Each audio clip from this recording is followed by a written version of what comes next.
ეს არის ერაყის ომის ამბების შიგლიდან. მოთხრობილია იმ მამაკაცებისა და ქალების მიერ, ვინც ეს თავად გამოიარა. ის ეკლესია აფეთქება, სასწრაფოდ უნდა დავეთრიოთ. 2003 წლის 20 მარტს შეერთებულმა შტატებმა და მისმა მოკავშირეებმა დაიწყეს მასშტაბური შეჭრა ერაყში. აშშ-ის პრეზიდენტ ჯორჯ ბუშის ადმინისტრაციის მიერ დასახელებული მთავარი მიზეზი იყო ის, რომ სადამ ჰუსეინის მთავრობა მალავდა მასობრივი განადგურების იარაღი. ეს მოიცავდა ქიმიურ, ბიოლოგიურ და შესაძლოა ბირთვულ იარაღს. ვაშინგტონმაც განაცხადა, რომ სადამი უნდა გადაეყენებინათ მისი სასტიკი მმართველობისა და სავარაუდო კავშირების გამო საერთაშორისო ტერორიზმთან. მაგრამ სანამ ჯარები ერაყში შევიდოდნენ, ჯერ კიდევ გაუკვეველი იყო რა მოხდებოდა მთავრობის დამხობის შემდეგ. დიდი ხანია დაძაბულობაა ერაყსა და შეერთებულ შტატებს შორის. 1991 წელს ერაყი დამარცხდა სპარსეთის ყურის ომში, მას შემდეგ რაც ქუვეითი დაიკავა. ამის შემდეგ გაერთიანებულმა ერებმა ერაყს სანქციები დაუწესა და მისი აკრძალული იარაღის მკაცრი ინსპექციები ჩაატარა. შეერთებულმა შტატებმა და ბრიტანეთმა ასევე დააწესეს ფრენის აკრძალული ზონები ქვეყნის ჩრდილოეთსა და სამხრეთში. ეს ნიშნავს, რომ ერაყის სამხედრო თვითმფრინავებს აკრძალული ჰქონდათ ფრენა ამ ტერიტორიებს. როდესაც ერაყის საჰაერო თავდაცვის ძალები ესვრიან პატრულირებაზე მყოფ თვითმფრინავებს, ამერიკული და ბრიტანული ძალები პასუხობენ ცეცხლით. ამიტომ მიუხედავად იმისა, რომ ახალი დიდი ომი ჯერ არ დაწყებულა, მცირე საჰაერო ბრძოლები უკვე მიმდინარეობს. შეერთებულ შტატებს უკვე მზადა სამხედრო გეგმა იმ შემთხვევაში, თუ ახალი ომი დაიწყება. მას უწოდეს გეგმა 1003. მაგრამ მისი პირველი ვერსია უფრო დიდი ძალებისთვის და უფრო ნელი ოპერაციებისთვის იყო განკუთვნილი. ეს არ მოსტონდა აშშ-ის თავდაცვის მდივან დონალდ რამსფელდს. რამსფელდი თვლიდა, რომ ერაყის დამარცხება შესაძლებელია უფრო მცირე, მაგრამ უფრო სწრაფი სამხედრო ძალით. მის ნაცვლად, რომ მაშინვე გაგზავნილიყო ძალიან ბევრი ჯარისკაცი, მას სურდა დაეყრდნო თანამედროვე ავიაციას, მაღალსიუსტიან იარაღს, დაზვერვას, სპეციალურ ძალებს და სახმელეთო ჯარების სწრაფ გადაადგილებას. ზოგიერთი მაღალი რანგის სამხედრო ოფიცერი შეშფოთებული იყო ამ გეგმით. მათი აზრით შეიძლება მცირე ძალა საკმარისი იყოს ერაყის არმიის დასამარცხებლად. მაგრამ შეიძლება ეს არ იყოს საკმარისი მთელი ქვეყნის კონტროლისთვის ბრძოლის შემდეგ. რამდენჯერმე შეიცვალა და გადაიხედა გაგზავნილი ჯარისკაცების რაოდენობა. ამიტომ სამხედრო გეგმების შემმუშავებლებს ბევრი დრო და ენერგია დასჭირდათ განლაგების მოსაწესრიგებლად. შეზღუდული იყო დაგეგმა უსაფრთხოების, მმართველობისა და წესრიგის უზრუნველსაყოფად ერაყში, როცა სადამი დაეცემოდა. PPR-ის შემდგომი ანალიზების მიხედვით, კოალიციას საკმარისი ძალა ჰქონდა ძირითადი ბრძოლის მოსაგებად. მაგრამ არ იყო ნათელი, იყო თუ არა ეს ჯარისკაცების რაოდენობა საკმარისი მშვიდობის შესანარჩუნებლად ამის შემდეგ. შეერთებულ შტატებს კიდევ ერთი პრობლემა ჰქონდა. იმ დროისთვის შეერთებული შტატები აგრძელებდა ოპერაციას ავღანეთში 11 სექტემბრის თავდასხმების შემდეგ. ამერიკას ასევე სჭირდებოდა ჯარისკაცების, თვითმფრინავების, სადაზვერვო ჯგუფისა და ფულის გამოყოფა იქ. ეს ნიშნავს, რომ მისი ყველა სამხედრო რესურსის გადატანა ერაყში შეუძლებელი იყო. თავდაპირველად შეერთებული შტატები გეგმავდა ერაყში ჩრდილოეთიდან და სამხრეთიდან ერთდროულად შესვლას. სადაც ძირითადი ძალა სამხრეთიდან ქუვეითიდან უნდა შესულიყო. ამავდროულად დიდი ამერიკული დანაყოფები თურქეთის გავლით უნდა შესულიყვნენ ერაყის ჩრდილოეთ ნაწილში. მაგრამ 2003 წლის 1 მარტს თურქეთის პარლამენტმა არ დაუშვა ამერიკულ სახმელეთო ძალებს მათი ტერიტორიის გამოყენება. ამის გამო შეერთებულმა შტატებმა იძულებული გახდა შეეცვალა გეგმა მხოლოდ რამდენიმე კვირით ადრე ვიდრე ინვაზია დაიწყებოდა. ახალი სტრატეგიით ყველაზე დიდი კოალიციური ძალა ქუვეითიდან მოვიდოდა. ისინი ასევე არ აპირებდნენ გაჩერებას და თითოეულ ქალაქში სამხრეთში ხანგრძლივ ბრძოლას. მათი მთავარი მიზანი იყო სწრაფად გაევლოთ, დაეშალათ ერაყის სამხედრო კომუნიკაციები და სწრაფად მიეღწიათ ბაღდადში, სანამ სადამ ჰუსეინის მთავრობა შეძლებდა სათანადო თავდაცვის ორგანიზებას. აქ გადამწყვეტი იყო სისწრაფე და მოულოდნელობა. სანამ ტანკები და ჯარები წინ მიიწევდნენ ხმელეთზე, თვითმფრინავები დაესხმებოდნენ სამხედრო შტაბებს, რადარის სადგური, საკომუნიკაციო ცენტრი და სხვა მნიშვნელოვანი ობიექტები. სპეცრაზმი ასევე შევა ქვეყნის სხვადასხვა ნაწილში, რათა შეაგროვოს დაზვერვა, დააბნიოს ერაყის სარდლობა და შეაჩეროს ზოგიერთი დანაყოფი, რათა ბაღდადს ვერ დაეხმარონ. კოალიციაში შემავალ თითოეულ ქვეყანას განსხვავებული ამოცანა აქვს. ბრიტანულ ძალებს დაევალათ ფაუს ნახევარკუნძულის კონტროლი, რომელიც მნიშვნელოვანი ადგილია სპარსეთის ყურის მახლობლად. მათ ასევე უნდა ალყა შემოარტყან და აკონტროლონ ბასრა, რომელიც ერაყის მეორე ყველაზე დიდი ქალაქია. ავსტრალიამ კი უზრუნველყო ავიაცია, საზღვაო ძალები და სპეციალური დანაყოფები. პოლონეთმა ასევე გაგზავნა დაახლოებით 200 კომანდოს. მაგრამ ძალების ყველაზე დიდი ნაწილი სინამდვილეში შეერთებული შტატებიდან იყო. დაახლოებით 170,000 კოალიციური ჯარისკაცი მონაწილეობდა ოპერაცია ერაყის თავისუფლება პირველ ეტაპს. ეს ნაკლები იყო ვიდრე კოალიციის ძალა, რომელიც გამოიყენეს 1991 წლის სპარსეთის უის ომში. მიუხედავად ამისა, მათ ტექნოლოგიაში უზარმაზარი უპირატესობა ჰქონდათ. კოალიციას ჰყავდა თანამედროვე თვითმფრინავები, მარქვადი ბომბები, ამის ხედვის მოწყობილობები, თანამედროვე ტანკები, სატელიტური კავშირი და უფრო სწრაფი სამხედრო სარდლობის სისტემა. მაგრამ ამერიკელ დამგედმავებსაც ჰქონდათ არასწორი ვარაუდები. ისინი ელოდნენ, რომ ბევრი ერატელი სამოქალაქო პირი მათ განმათავისუფლებლებად მიესალმებოდა. ისინიც ასევე ფიქრობდნენ, რომ სადამი შეიძლება ქიმიური იარაღი გამოეყენებინა, როცა კოალიცია ბაღდადს მიუახლოვდებოდა. ამიტომ ბევრ ჯარისკაცს თან ჰქონდა დამცავი კოსტიუმი, ნიღაბი და ქიმიური ნივთიერებების აღმოსაჩენი მოწყობილობა. თუმცა შეჭრის შემდეგ არ აღმოჩნდა ქიმიური, ბიოლოგიური ან ბირთვული იარაღის აქტიური მარაგი, ისეთი როგორიც ომამდე აღწერდნენ. ერაყის კვლევის ჯგუფის საბოლოო დასკვნების მიხედვით, ერაყმა გაანადგურა თავისი აკრძალული იარაღის პროგრამების უმეტესობა სპარსეთის პურის ომის შემდეგ. ასევე არ დადასტურდა, რომ ერაყს 2003 წელს ჰქონდა მზად დიდი რაოდენობით მასობრივი დაანადგურების იარაღის მარაგი. სადამ ჰუსეინის მხრიდანაც მისი სიტუაციის შეფასებაც არასწორი აღმოჩნდა. მრავალი წლის განმავლობაში ერაყი განიცდიდა საჰაერო დარტყმებსა და ძლიერ ზეწოლას შეერთებული შტატების მხრიდან. ამიტომაც სადამს ეგონა, რომ ისევ მხოლოდ შეზღუდული დაბომბვა მოხდებოდა. ის ასევე იმედოვნებდა, რომ შეეძლო შეჭრის შეჩერება გაეროს იარაღის ინსპექტორებთან თანამშრომლობით. სადამს არ სჯეროდა, რომ ვაშინგტონი მზად იყო ბაღდადამდე დიდი სახმელეთო ძალა გაეგზავნა. მას ასევე ჰქონდა ნდობა, რომ მისი ჯარები შეძლებდნენ ბრძოლას. მაგრამ ბევრი ერატელი სამხედრო ოფიცერი აცნობიერებდა, რომ ამერიკას უზარმაზარი უპირატესობა ჰქონდა ავიაციაში, იარაღში, მომზადებასა და კომუნიკაციაში. მათ იცოდნენ, რომ რთული იქნებოდა კოალიციის შეჩერება სამხრეთ ერაყის ფართო და ღია უდაბნოში. თუ ამერიკული ავიაცია მათ შეამჩნევდა, შეიძლება მათზე თავდასხმა მტერთან მიახლოებამდე განხორციელებულიყო. კიდევ ერთი დიდი პრობლემა იყო სადამ ჰუსეინის თავდაცვის მოწყობა. მან ყველა თავისი ყველაზე ძლიერი ჯარისკაცი ქუვეითის საზღვარზე არ განათავსა. უფრო მეტი ძალ სხვა საფრთხეზე ჰქონდა გაეტანილი. აღმოსავლეთით ირანი ერაყის ხანგრძლივი მეტოქეა. ჩრდილოეთშიც კი მთავრობა შეშფოთებულია ქურთული ჯგუფების გამო, რომლებიც დიდი ხანია მეტ თავისუფლებას ითხოვენ. ამიტომ ერაყის სამხედრო ძალები ქვეყნის სხვადასხვა ნაწილშია განლაგებული. თვითრესპუბლიკური გვარდია სადამ ჰუსეინის საუკეთესო და ყველაზე სანდო ძალაც კი ერთ ძლიერ თავდაცვად არ იყო გაერთიანებული. სადამმა განზრახ დააშალა ეს დანაყოფები, რადგან ეშინოდა, რომ ისინი შეიძლება მის წინააღმდეგ გადატრიალებაში გამოეყენებინათ. ამიტომ მისი საუკეთესო ჯარისკაცებიდან მხოლოდ რამდენიმე იყო განლაგებული ქუვეითის მახლობლად, როდესაც შეჭრა დაიწყო. იმ დროს, როცა კოალიცია სწრაფი შეტევისათვის ბაღდადის მიმართულებით ემზადებოდა, ერაყის თავდაცვა გაფანტული იყო, კოორდინაცია სუსტი ჰქონდა და ყველაფერი იმ ლიდერის ბრძანებებზე იყო დამოკიდებული, რომელსაც არასწორად ესმოდა მისკენ მომავალი ნამდვილი გეგმა. შეჭრის პირველ დღეებში კოალიციას სწრაფად მიიწევდა წინ, მაგრამ ნასირიის ქალაქში მიხვდნენ, რომ მთელი ომი ასე მარტივი არ იქნებოდა. 2003 წლის 23 მარტს აშშ-ის არმიის კონვოი გზასაცდა და იმ ტერიტორიაზე შევიდა, რომელიც ერაყის ძალების კონტროლის ქოლის ქვეშ იყო. კონვოი 507 ტექნიკური მომსახურების ასეულს ეკუთვნოდა. ამ დანაყოფის მთავარი ამოცანა სამხედრო მანქანების შეკეთება და მხარდაჭერა. ისინი მძიმე ბრძოლაში წამყვანი როლის შესასრულებლად არ იყვნენ განკუთვნილი. კონვოიში იყო 18 მანქანა და 33 ჯარისკაცი. არასწორი მიმართულების გამო ისინი ნასირიის ტერიტორიაზე არ მოჩნდნენ.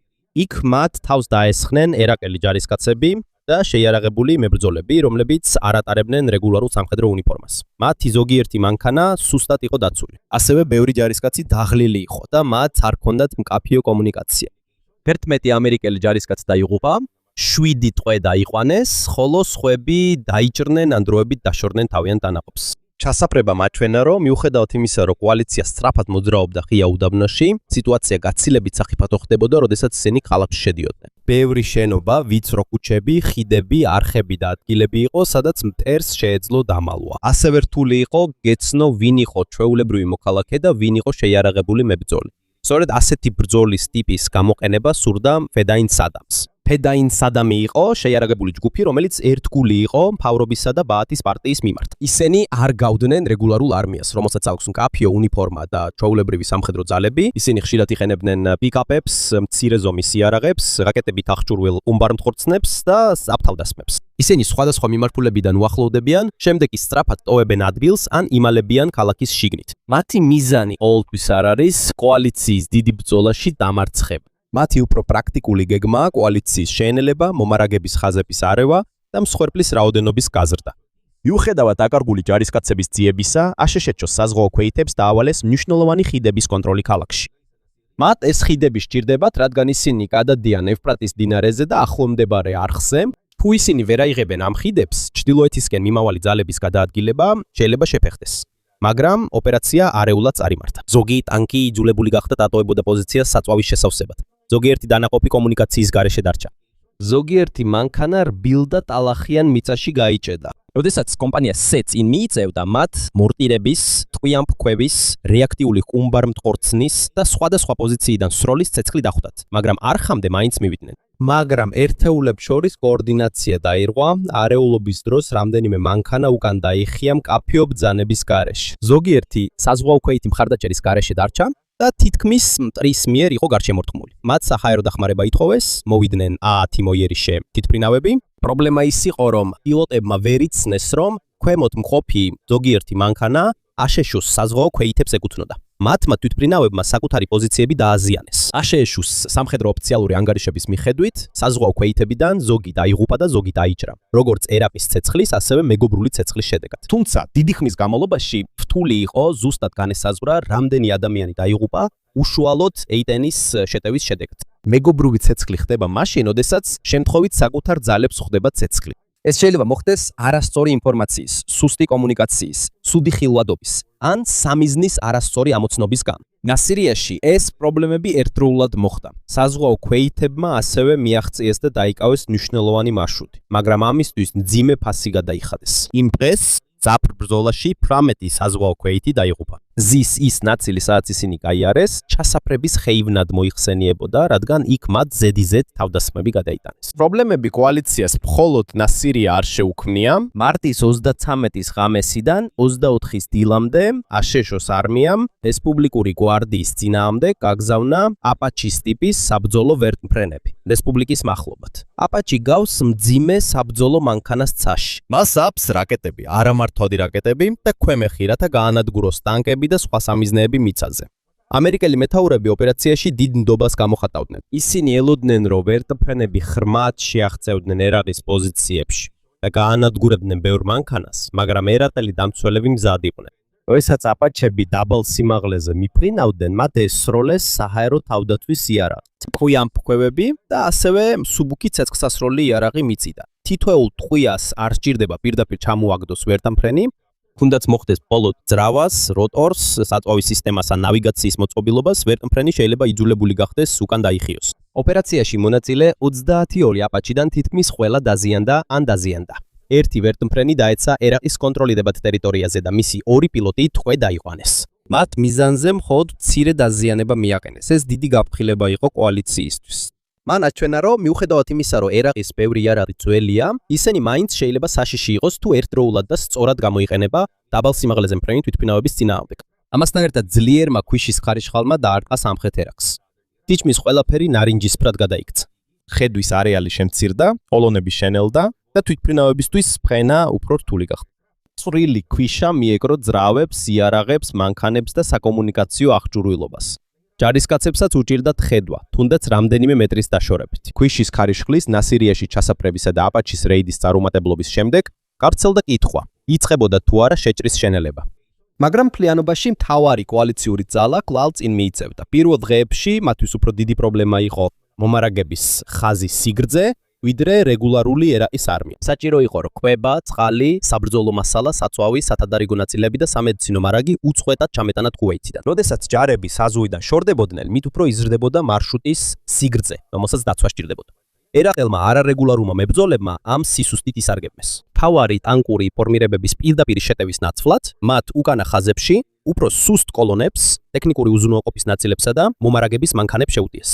ამ შეტაკებებამდე კოალიციამ უკვე სადა სამხრეთში მნიშვნელოვანი ადგილების სწრაფად კონტროლი. ამერიკულმა და ბრიტანულმა ძალებმა აიღეს ალფაუს ნახევარკუნძული, სამხრეთის ნავთობის ობიექტები და კასრის პორტი. ასრი მნიშვნელოვანია, რადგან ეს არის ერაყის ერთადერთი დიდი პორტი, რომელიც პირდაპირ უკავშირდება სპარსეთის ყურეს. როდესაც პორტი უსაფრთხო იქნება, მისი გამოყენება შესაძლებელი იქნება ჰუმანიტარული დახმარებისა და დამატებითი აღჭურვილობის შესატანად. ასევე მნიშვნელოვანია რუმაილას ნავთობის საბადოები. კოალიციას არ სურს განმეორდეს ის, რაც სპარსეთის ყურის ომის დროს მოხდა, როდესაც ერაყის ძალებმა ქუვეითში ბევრი ნავთობის ჯაბურღილი დაწვეს. ამიტომ მათ სწრაფად დაიკავეს ნავთობის ობიექტები, რათა თავიდან აიცილონ მათი მასშტაბური განადგურება. ჩრდილოეთში კოალიციის სპეციალური ძალები ქუთუ პეშმერგასთან თანამშრომლობდნენ. დასავლეთში კი მათ ჩაატარეს რეიდები და გადაადგილებები, რათა ერაყის სარდლობა დაებნიათ. ამ ქმედების მიზანი იყო შეექმნათ შთაბეჭდილება, თითქოს იორდანიის მიმართულებიდან კიდევ ერთი დიდი ძალა შეიძლებოდა შემოსულიყო. ინვაზიის დაწყებამდე აშშ-ს დაზვერვამ ასევე სცადა ზოგიერთი ერაყელი სარგლის დაყოლიება, რომ დანებებულიყვნენ ან სადამ ჰუსეინს მოშორებოდნენ. მათ გამოიყენეს ზარები, ელფოსი და ფლაიერები და შეტყობინებები, რომლებიც სამხედრო ნაწილებს გაუგზავნეს. თუმცა ეს პირველ დღეებში მასობრივ გადაბირებას არ გამოიწვია. ზოგი დანებდა, მაგრამ ბევრი დარჩა თავის პოზიციაზე მთავრობის ბრძანების შიშით ან რწმენით, რომ ჯერ კიდევ შეეძლოთ ბრძოლა. ერაყის არმია რიცხობრივად დიდი იყო, მაგრამ ეს არ ნიშნავს, რომ ყველა მზად იყო საბრძოლველად. მათი ბევრი ტანკი ძველი, გაფუჭებული ან ცუდად მოვლილი იყო. სუსტი იყო კომუნიკაციაც დანაყოფებს შორის. ერაყელ ოფიცრებს შორის იყვნენ გამორჩეულებიც, მაგრამ ისინი ყოველთვის არ იკავებდნენ უმაღლეს პოზიციებს. სადამ ჰუსეინის მმართველობის დროს ხშირად უფრო მნიშვნელოვანი იყო ერთგულება ბაათის პარტიისადმი, ვიდრე სამხედრო სტრატეგიაში გამოცდილება. ამიტომ ბევრი მეთაური ერიდებოდა დამოუკიდებელი გადაწყვეტილებების მიღებას. მათ უნდა დაეცადათ ზემოდან ბრძანებას, მიუხედავად იმისა, რომ სიტუაცია სწრაფად იცვლებოდა. 2003 წლის 17 მარტს პრეზიდენტმა ბუშმა სადამ ჰუსეინს და მის შვილებს მისცა 48 საათი, რომ დაეტოვებინათ ერაყი. ერაყის ხელმძღვანელობამ უარი თქვა.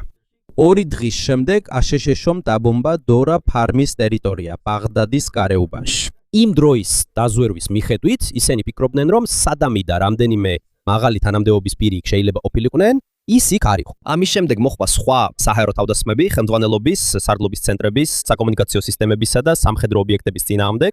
20 მარტს ძირითადი სახმელეთო ძალები საბოლოოდ გადაგვეთეს საზღვარი. ისინი სწრაფად შევიდნენ სამხრეთ ერაყში. მაგრამ ნასირიაში და კარბალაში განვითარებულმა მოვლენებმა პირველად ნათლად აჩვენა, რომ სისწრაფე და თანამედროვე იარაღი საკმარისი არ არის ყველა პრობლემის თავიდან ასაცილებლად. არსებობს მტრები, რომელთა დანახვაც ადვილი არ არის. არიან ქალაქები, სადაც ყოველი ქუჩა შეიძლება ლაბირინთად იქცეს.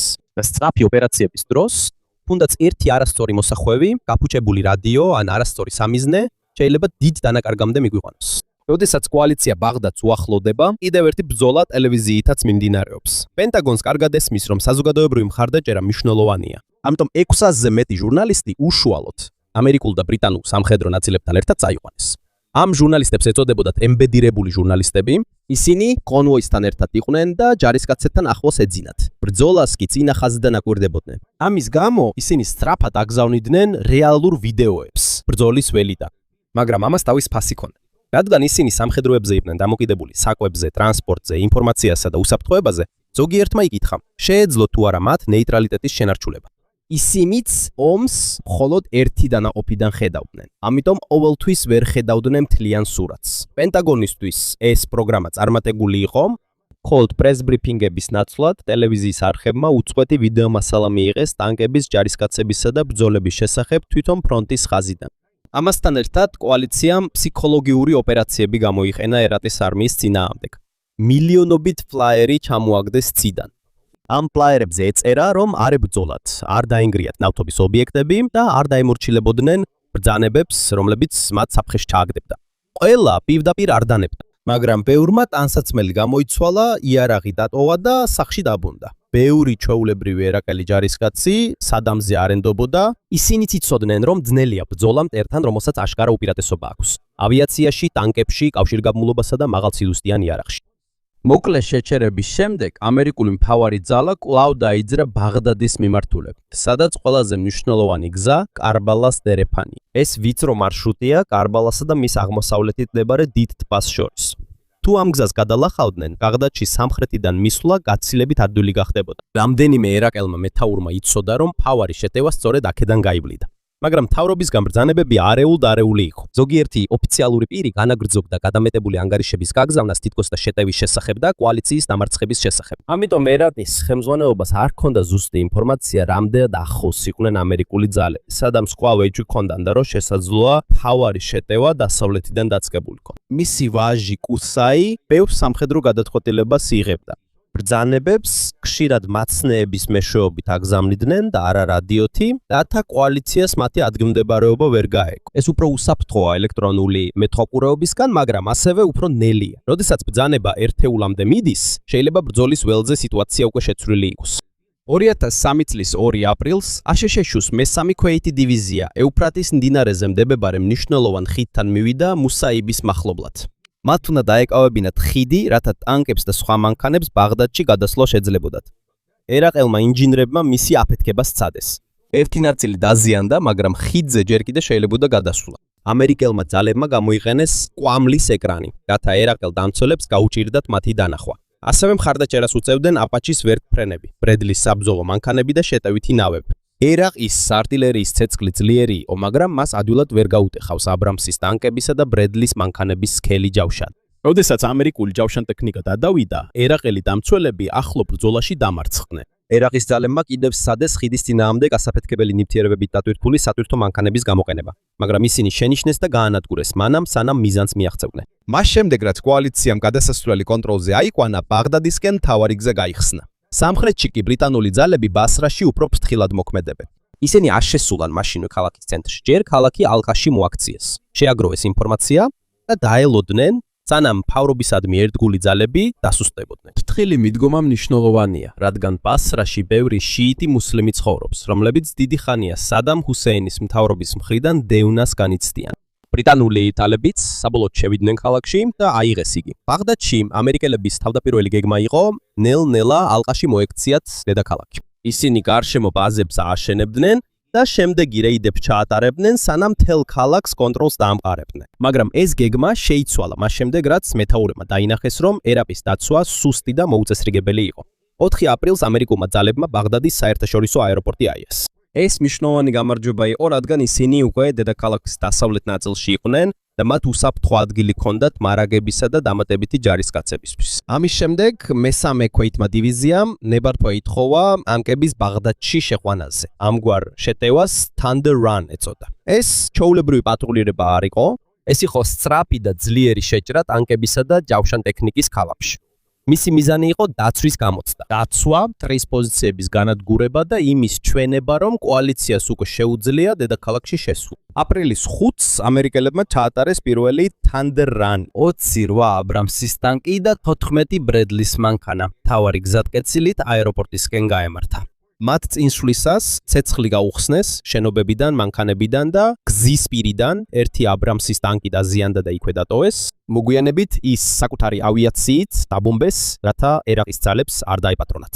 ერაყის მთავრობამ დაზიანებული ტანკის ვიდეო გამოიყენა, როგორც მტკიცებულება იმისა, რომ თითქოს ამერიკელები შეაჩერეს. თუმცა, მთავარი ჯავშანტექნიკის კოლონა მაინც მიაღწია დანიშნულების ადგილს. პირველმა რეიდმა აჩვენა, რომ ბაღდადში ჯერ კიდევ იყო წინააღმდეგობა, მაგრამ მას ორგანიზებული ცენტრალური სარდლობა არ ჰყავდა. 2 დღის შემდეგ ამერიკელებმა უფრო მასშტაბური Thunder Run-ი ჩაატარეს. აეროპორტში დაბრუნების ნაცვლად ჯავშანტექნიკა ბაღდადის ცენტრში, სამთავრობო რაიონისკენ წავიდა. ისინი სწრაფად მივიდნენ პრეზიდენტის სასახლეების ტერიტორიაზე. გზები ფართოა და ტერიტორია ღია, ამიტომ ტანკებს უფრო ადვილად შეუძლიათ დაინახონ და მოარტყან მოახლოებულ ერაყელ მებრძოლებს. მაგრამ იქ დარჩენა დიდი საფრთხე. მათ სჭირდებათ საწვავი, საკვები და ვაზნები. მომარაგების სატვირთოები ტანკებზე უფრო დაუცველია და იმავე გზატკეცილზე უნდა გაიარონ, რომელსაც მუდმივად ესხმიან თავს. ამავე დროს ამერიკელმა ქვეითებმა უნდა დაიცვან მნიშვნელოვანი ესტაკადები ჯავშანტექნიკის კოლონის უკან. თუ ერაყელი მებრძოლები ამ ესტაკადებს დაიკავებენ, გასასვლელი გზა შეიძლება გადაიკეტოს და ტანკები ბაღდადის ცენტრში აღმოჩნდნენ მომთხვეულები. ესტაკადებზე მრავალჯერადი შეტევა განხორციელდა. ერაყელი ჯარისკაცები, მილიცია და უცხოელი მებრძოლები მცირე ჯგუფებითა და სხვადასხვა სატრანსპორტო საშუალებებით უახლოვდებოდნენ. ზოგიერთ ადგილას ამერიკელ დამცველებს თითქმის ამოეცურათ თხვია წამალი. მოწინააღმდეგემ ასევე დაარტყა მომარაგების კოლონას. რამდენიმე სატვირთო მანქანა დაზიანდა და დაიწვა, მაგრამ დარჩენილმა მანქანებმა მაინც გააღწიეს და საჭირო მარაგი ცენტრში მიიტანეს. ამიტომ ამერიკელმა მეთაურებმა გადაწყვიტეს აღარ დაეხიათ რეიდი, რომელიც მხოლოდ დროებით შეჭრა უნდა ყოფილიყო, გადაიქცა ბაღდადის ცენტრის მუდმივ დაკავებად. Thunder Run-ის ოპერაციებმა 5 და 7 აპრილს სწრაფად დაანგრია დედაქალაქის ორგანიზებული დაცვა. როდესაც ამერიკული ჯავშანტექნიკა უკვე სამთავრობო რაიონში იყო, ერაყის ხელმძღვანელობას აღარ ჰქონდა მკაფიო კონტროლი. სადამ სახლიდან სახლამდე გადადიოდა უსაფრთხო ადგილებში. ბევრი ოფიციალური პირი გაუჩინარდა, დამალვა ან გაქცევა სცადა, დარჩენილი დანაყოფები ერთიანი გეგმის გარეშე მოქმედებდნენ. თუმცა ქალაქი უსაფრთხო არ იყო. ბრძოლაში ჩარჩენილი იყვნენ მშვიდობიანი მოქალაქეები. როდესაც ტანკები იმ ფავარპუჩებში შევიდნენ, ჯერ კიდევ ჩვეულებრივი მოძრაობის დროს, მშვიდობიან მოქალაქეების მანქანები სროლის შუაგულში აღმოჩნდნენ. 9 აპრილს აშშ-ს საზღვაო ქვეითებმა და რამდენიმე ერაყელმა ფერდოსის მოედანზე სადამ ჰუსეინის დიდი ქანდაკება ჩამოაგდეს. ეს კადრები ტელევიზიით არაერთხელ აჩვენეს. ბევრი მაყურებლისთვის ეს მისი მთავრობის დაცემის სიმბოლოდ იქცა. თუმცა ხალხის რაოდენობა უფრო მცირე იყო, ვიდრე ბევრ ახლო კადრში ჩანდა. შემდგომი ანალიზების მიხედვით, განმეორებით მაგაშუქებამ გააძლიერა შტაბ-ჭდილება, რომ ბაღდადში უზარმაზარი ბრბო იყო. სინამდვილეში იქ მყოფი ხალხი ნაკლები იყო. მართალია სადამ ჰუსეინის მთავრობა დაეცა, მაგრამ ეს არ ნიშნავს, რომ ერაყის პრობლემები დასრულდა. ბრიტანულმა ძალებმა ბასრა აიღეს. შემდეგ ამერიკელები ტიკრიტში შევიდნენ, რომელიც სადამ ჰუსეინის მშობლიური ქალაქი და მისი მთავარი მხარდამჭერი ბაზა იყო. 2003 წლის 1 მაისს პრეზიდენტმა ჯორჯ ბუშმა სიტყვით მიმართა ავიამზით USS აბრაამ ლინკოლნიდან. მის უკან დიდი ბანერი ეკიდა, არწერით მისია შესრულებულია. ბანერი თავდაპირველად ხომალდის მისიის დასრულებას ეძღვნებოდა, მაგრამ სიტყვის ადგილისა და დროის გამო ბევრმა ეს აღიქვა როგორც მთელი ომის დასრულების განცხადება. ბუშს ზუსტად ეს არ უთქვამს. მან თქვა, რომ ძირითადი საბრძოლო ოპერაციები დასრულებულია, თუმცა კოალიცია დარჩება, რათა დაეხმაროს დიქტატურიდან ახალ მთავრობაზე გადასვლაში. ხოლო რამდენიმე კვირაში სადამმა ძალაუფლება დაკარგა და რეგულარული ერაყის არმია დაინგრა. მაგრამ ბრძოლის ველზე სწრაფი გამარჯვება არ ნიშნავს შესაძლებლობის ქონას. კოალიციამ ბაღდადი აიღო. უფრო რთული კითხვა ახლა ის არის, თუ როგორ მართავენ ქვეყანას, რომელმაც მოულოდნელად დაკარგა ლიდერი, სამხედრო სარდლობა, პოლიციის კონტროლი და მოქმედი მთავრობა. სადამ ჰუსეინის მთავრობა სწრაფად დაეცა, მაგრამ ბრძოლის შემდეგ უფრო დიდი პრობლემა გაჩნდა. პოლიცია გაქრა, ბევრი სამთავრობო ოფისი შეჩერდა და ბაღდადში და სხვა ქალაქებში მასობრივი ძარცვა დაიწყო. მაღაზიების, ოფისების, საავადმყოფოების, მუზეუმებისა და სამთავრობო შენობების ქონება მოიპარეს.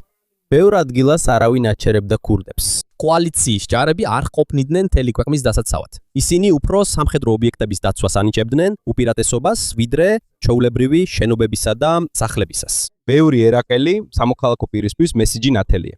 კოალიციას შეუძლია ძველი მთავრობის დამხობა, მაგრამ ვერ ახერხებს წესრიგის დაუყოვნებლივ დამყარებას. უფრო საშიში იყო ის, რაც სამხედრო საწყობებში მოხდა. ბევრი საბრძოლო მასალით სავსე დეპო დაუცველი დარჩა. ასაფეთქებლები, რაკეტები და სხვა იარაღები. აშშ-ის მთავრობის ანგარიშვალდებულების ოფისის მიხედვით, მასობრივი ქურდობა მოხდა საწყობების სიმრავლისა და უსაფრთხოების ნაკლებობის გამო. აქ დაკარგული იარაღების დიდი ნაწილი საბოლოოდ იმ ჯგუფებს ჩაუვარდა ხელში, რომლებიც კოალიციას ებრძოდნენ. ასევე შეერთებული შტატები მზად არ იყო ძველი სისტემის სწრაფი დაშლისთვის. არსებობდა გეგმები, რომ მარფის უფლება დაუყოვნებლივ გადაეცათ იმ გადასახლებულ ერაყელებისთვის, რომლებიც დიდი ხანია ქვეყნის გარეთ ცხოვრობდნენ. მაგრამ, როდესაც ისინი ერაყში ჩავიდნენ, ამერიკელმა ოფიციალურმა პირებმა დაინახეს, რომ მათ რეალური მხარდაჭერა ჩვეულებრივი ერაყელებისგან ძალიან შეზღუდული ჰქონდათ. ამასობაში ბევრი საზღვარი ღია დარჩა, უცხოელი მებრძოლები ქვეყანაში შევიდნენ, ხოლო ჩრდილოეთ და დასავლეთ ქალაქებში კოალიციის ყოფნა თითქმის არ არსებობდა. 2003 წლის მაისის 12-ს პოლ ბრემერი დაინიშნა კოალიციის დროებითი ადმინისტრაციის, ანუ CPA-ის ხელმძღვანელად. ეს იყო დროებითი მთავრობა, რომელიც მართავდა ერაყს, სანამ ახალი ერაყული ხელმძღვანელობა არ გამოჩნდებოდა. CPA-ის ერთ-ერთი პირველი ქმედება იყო მასშტაბური დებაათიფიკაცია. ბაათის პარტიის წევრები მოხსნეს მაღალი სამთავრობო თანამდებობებიდან. ამ ნაბიჯის მიზანი იყო იმ პარტიის გავლენის წაშლა, რომელსაც სადამი იყენებდა ქვეყნის სამართავად. მაგრამ დიდი პრობლემა გაჩნდა. ძველი სისტემის პირობებში ბევრი მასწავლებელი, ინჟინერი, ექიმი, მენეჯერი და ჩვეულებრივი სახელმწიფო მუშაკი იძულებული იყო გაწევრიანებული იყო ბაათის პარტიაში, რათა სამუშაო ქონოდა ან დაწინაურებულიყო. ამიტომ, როდესაც მასობრივი გათავისუფლება გაახორციელდა, სამუშაო მხოლოდ სადამის ერთგულებმა არ დაკარგეს. ასევე იყვნენ ბევრი გამოცდილი ადამიანი, რომლებიც მთავრობის მართვაში მონაწილეობდნენ. შემდეგი გადაწყვეტილება კიდევ უფრო მძიმე იყო. 23 მაისს CPA-მ გამოსცა ბრძანება ნომერი 2. ამ ბრძანებით დაიშალა ერაყის არმია და რამდენიმე უსაფრთხოების და სამთავრობო ორგანიზაცია. მოულოდნელად 100,000 ყოფილი ჯარისკაცი სამსახურის და ხელფასის გარეშე დარჩა. მათგან ბევრს სამხედრო მომზადება ჰქონდა. მათ იცოდნენ, სად იყო დამალული იარაღი და ზოგიერთს ეგონა, რომ ტად მიიჩნიეს, მიუხედავად იმისა, რომ ყველა მათგანი სადამს ერთგული არ ყოფილა. იმის ნაცვლად, რომ ისინი უსაფრთხოების შენართულებაში გამოეყენებინათ, ისინი ახალი სისტემის გარეთ აღმოჩნდნენ. ზოგი ჩუმად დაბრუნდა სახლში, მაგრამ სხვები შეერთდნენ შეიარაღებულ ჯგუფებს, დაეხმარნენ ამბოხებას ან დაყიდეს თავიანთი ცოდნა და იარაღი. ეს იყო ერთ-ერთი ყველაზე დიდი შეცდომა ოკუპაციის პირველ ეტაპზე. ამასთან ერთად საზოგადოებრივი რისხვა იზრდებოდა, იყო ერაყელები, რომლებიც თავიდან გახარებულები იყვნენ სადამ ჰუსეინის ჩამოშორებით, მაგრამ ეს სიხარული სწრაფად შეიცვალა შიშითა და ეჭვით, როცა მათ ელექტროენერგია, სამუშაო, პოლიციის დაცვა და ძირითადი სერვისები დაკარგეს. მათი თვალთახედვით ეს აღარ იყო გათავისუფლება, ეს უკვე უცხოური ოკუპაცია იყო. განსაკუთრებით დაიძაბა მდგომარეობა სუნიტების უმრავლესობის მქონე რეგიონებში, რომლებიც ადრე სადამ ჰუსეინთან ახლოს იყო. ერთ-ერთი ასეთი ადგილი იყო ფალუჯა. ქალაქი პირველივე შეჭრისას დიდად არ დაზიანებულა. მაგრამ რადგან კოალიციის კონტროლი სუსტი იყო და მოსახლეობის უკმაყოფილება მაღალი, ის სწრაფად გადაიქცა წინააღმდეგობის წინსწრად. იქ დაიწყო ნამდვილი პრობლემის გამოკვეთა. დასრულდა ძირითადი ბრძოლა რეგულარულ ერაყის არმიასთან, მაგრამ ჯერ კიდევ არ არსებობდა მყარი ახალი მთავრობა, მოქმედი პოლიცია ან საკმარისი უსაფრთხოების ძალები. ძველი სისტემა დაინგრა მანამდე, სანამ მისი შემცვლელი აშენდებოდა. და ამ სიცარიელეში გავრცელდა იარაღი, სიბრაზე, შიში და დაჯგუფები, რომლებიც ბრძოლისათვის იყვნენ მზად. ომი, რომელიც ეგონათ ბაღდადის დაცემით დასრულდებოდა, მხოლოდ შევიდა უფრო გრძელ და ეარეულ ეტაპზე.